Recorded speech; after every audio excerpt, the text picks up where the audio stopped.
یہ بینچ کا آج ٹوٹنا ایکسپیکٹڈ تھا. جب کل کا فیصلہ آیا، جس فیصلے نے سو موٹو جس کو کہا جاتا ہے، سو موٹو بیسکلی 184(3) کے حوالے سے کیسز کی سنوائی کے بارے میں جب کچھ آبزرویشنز دیں اور اس میں ایک محترم جج صاحب بھی موجود تھے، تو یہ ایکسپیکٹڈ تھا کہ اس کا کوئی نہ کوئی امپیکٹ تو اس پروسیڈنگ پہ آنا ہی ہے.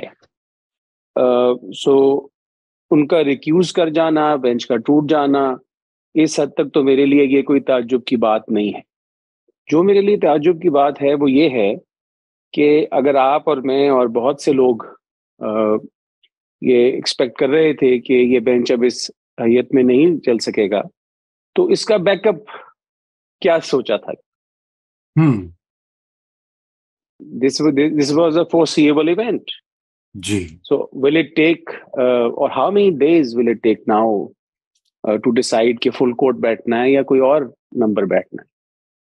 کیونکہ کیس کی اہمیت تو وہی ہے، یہ وہی کیس ہے جو بہت اہم تھا، جو اس کو جس انداز سے بھی سنا گیا تو اہمیت تو برقرار. سو اب we lost a day today. اب دیکھتے ہیں کل کس سن رہے ہیں کہ کل ہے، میں نے بھی لسٹ کا مجھے نہیں اندازہ، آپ کو اگر خبر ہے تو ضرور بتائیے کہ کل ہے کہ نہیں ہے. سو آپ نے اپنے اوپنر میں کہا ڈیوائسو کورٹ. مجھے اس ٹرم سے، ڈیوائسو کورٹ سے تھوڑا سا اختلاف ہے. کسی بھی کورٹ میں جب ایک سے زائد جج صاحبان بیٹھیں گے تو یہ لازم نہیں ہے کہ وہ ہر دفعہ یونیفارمٹی آف اوپینین کے ساتھ چلیں. کسی وجہ سے 2 سے زیادہ ججز ہوتے ہیں کسی بھی بڑی کورٹ میں.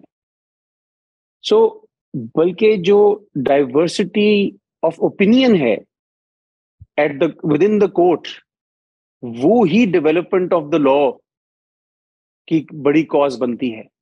کتنی دفعہ کوئی صاحب بیٹھے ہیں، وہ آپ کو انگلش لا، امریکن لا اور کئی ایسے کیس لا بتائیں گے کہ جو پہلے مائنورٹی ویوز ہوتے ہیں پھر وقت کے ساتھ ساتھ وہ میجورٹی ویوز بن جاتے ہیں.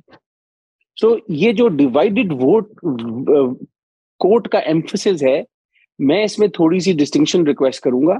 جہاں پہ تو ڈیولپمنٹ آف جورسپروڈنس ہو رہی ہے، قانونی نقطہ نظر کے حوالے سے مختلف پہلو سے پارٹیز کو یا پڑھنے والوں کو آگاہ کیا جا رہا ہے، وہ تو بڑی اچھی بات ہے، because it shows that there is, اس سوچ میں ایک وسعت ہے. ہاں، وقت آئے گا جب اس خیال کو زیادہ تر لوگ اپنا لیں گے. ہاں، جو ڈیوائسو ہے تو میری ریکویسٹ آپ کو یہ ہوگی، یہ ڈویژن، ایسی ڈویژن جو اس ادارے کی فاؤنڈیشن کو ہی ہلانے کی طرف اگر جا رہی ہے، جو اس کے آرگنائزیشن اسٹرکچر پہ اٹیک ہو رہا ہے، اس کا جو کانڈکٹ آف بزنس ہے اگر وہ ہیمپر ہو رہا ہے، تو ہاں یہ ڈویژن جو ہے اس میں ہمیں تھوڑی سی تمیز کرنی چاہیے. اب ہم سب لوگ اینی شاہد تو نہیں ہیں اس ڈویژن کے. You are not witnessed anything of the sort. You make an assessment on the basis of some decisions that you get to read. And then some others make these opinions or assessments on the basis of what they get to hear from you and us. Right. So ہمیں بھی اس لحاظ سے میں request کروں گا کہ ہمیں ذرا ایک ریسپانسبل انداز سے اس ڈویژن کو ایڈریس کرنا چاہیے. آئی ایم ناٹ سیئنگ کہ نہیں کرنا چاہیے، کرنا چاہیے، کرٹیک کرنی چاہیے. آپ سے شاید پہلے بھی میں ریکویسٹ کر چکا ہوں کہ پاکستان کو اس وقت بہت ضرورت ہے کہ ایک ایسی اسکل سیٹ ڈیولپ کیا جائے جو ججز کے فیصلوں کو مانیٹر کریں اور ڈاکیومنٹ کریں.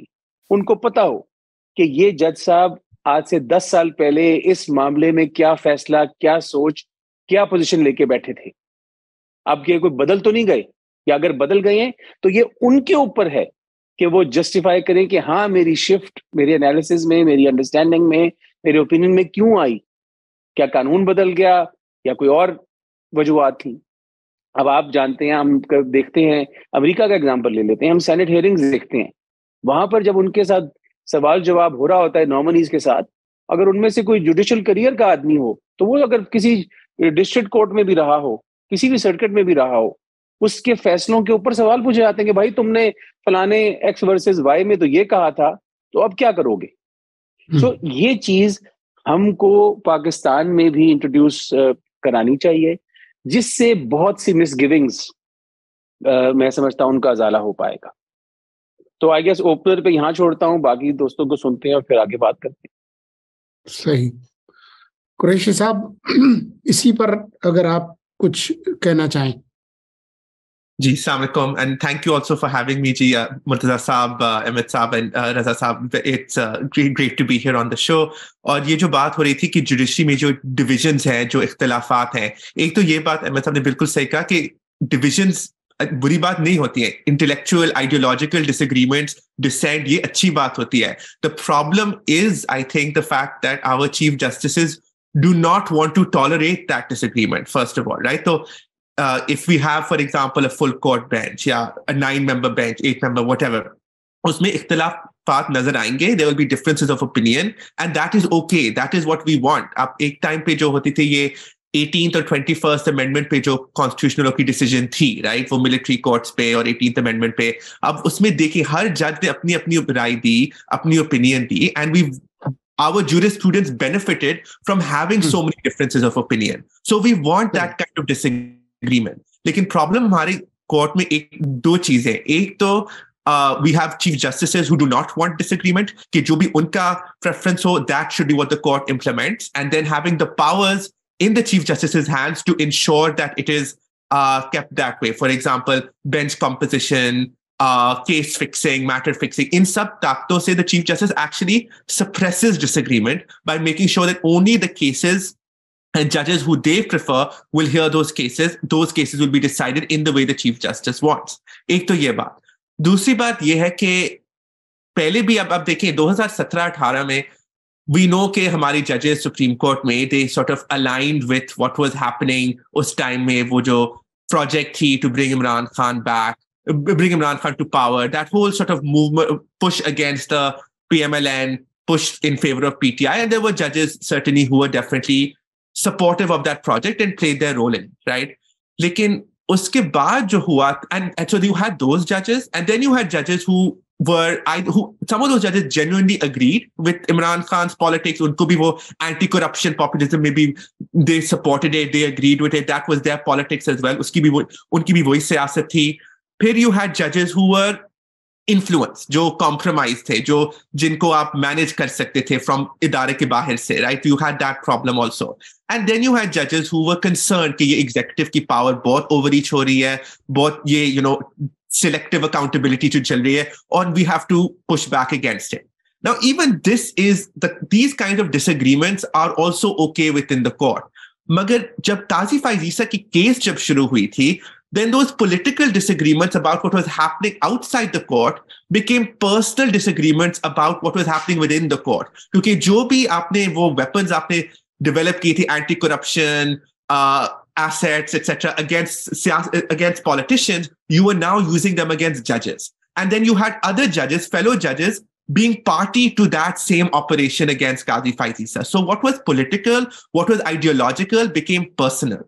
And after it became personal between these judges, I think ye jo talukat hai judges ke beech mein, those really soured. And it then became not just a question ke hum you know, are we supportive of this kind of democracy or that type of democracy? Do we believe in liberalism or conservatism? Is this judge against me or for me? Is he going to try to throw me out of the court or not? And this kind of disagreement, I think, really undermines the standing of the court. Or isliye we are in the place we are right now, I think.